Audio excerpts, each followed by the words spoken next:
الحمد لله الذي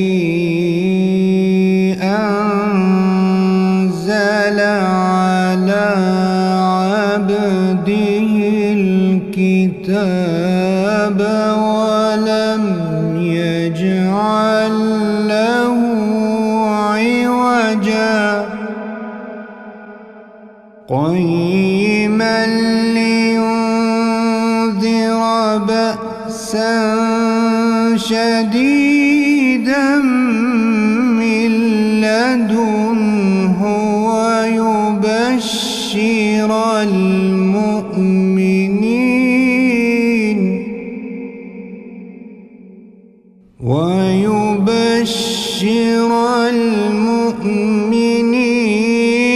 الذين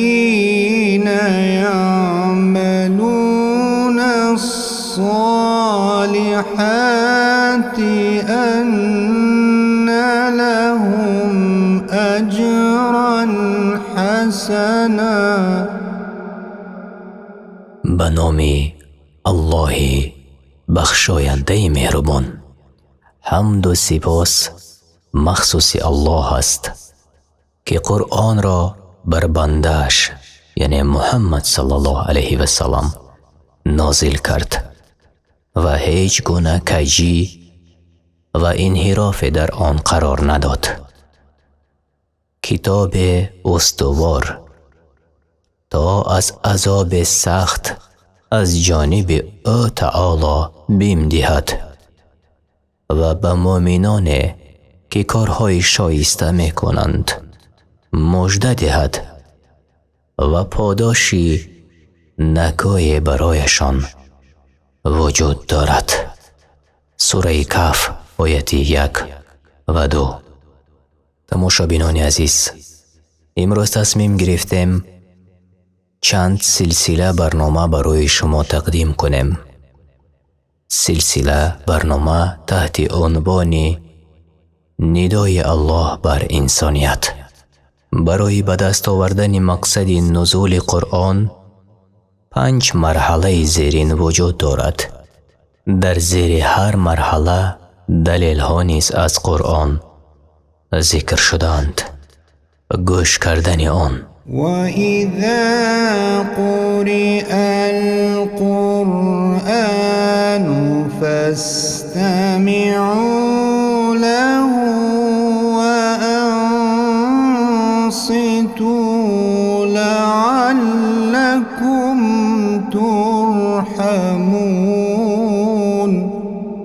و هنگامی که قرآن خوانده شود پس به آن گوش فرا دهید و خاموش باشد که فراگیر رحمت شوید.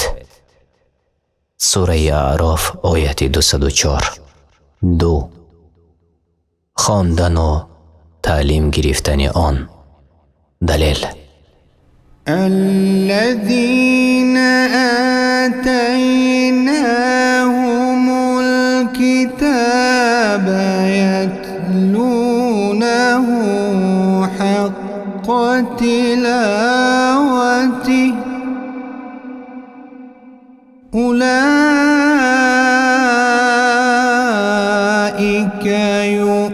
يؤمنون به.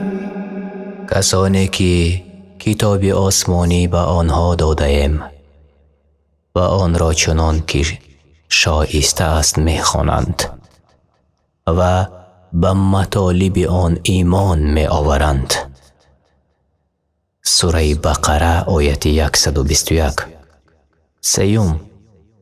حفظ و از خود کردن آن. دلیل: بل هو آیات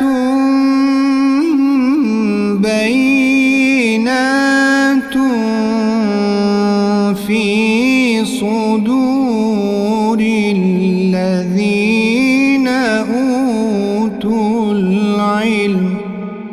بلکه آن آیات روشن است که در سینه دانشوران مؤمن جای دارد.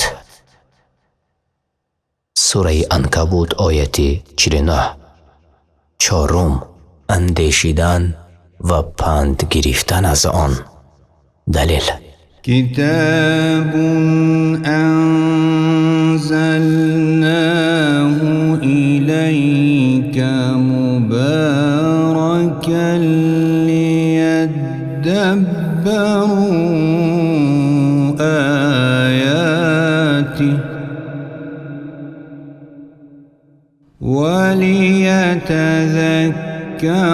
أولو الألباب. ای محمد صلی الله علیه و سلم، این قرآن کتاب است پر برکت که بر تو نازل کردیم تا مردم در آیاتش بیاندیشند و خردمندان پند گیرند. سوره صاد آیه 29. و پنجم، عمل کردن با آن. دلیل: الذين يستمعون القول فيتبعون أحسنه أولئك الذين هداهم الله وأولئك هم أولو الألباب.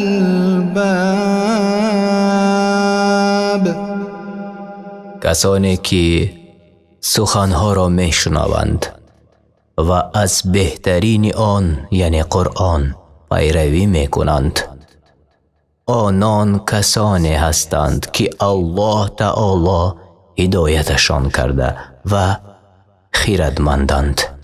سوره زمر آیه 18. روزهای نزدیک برایتان از سلسله برنامه ندای الله بر انسانیت برنامه‌های دیگر را پیشنهاد میکنیم. به شبکه‌های ما ابونه شوید و نوار را به دیگران فرستید. الله از هر یک ما و شما راضی باشد.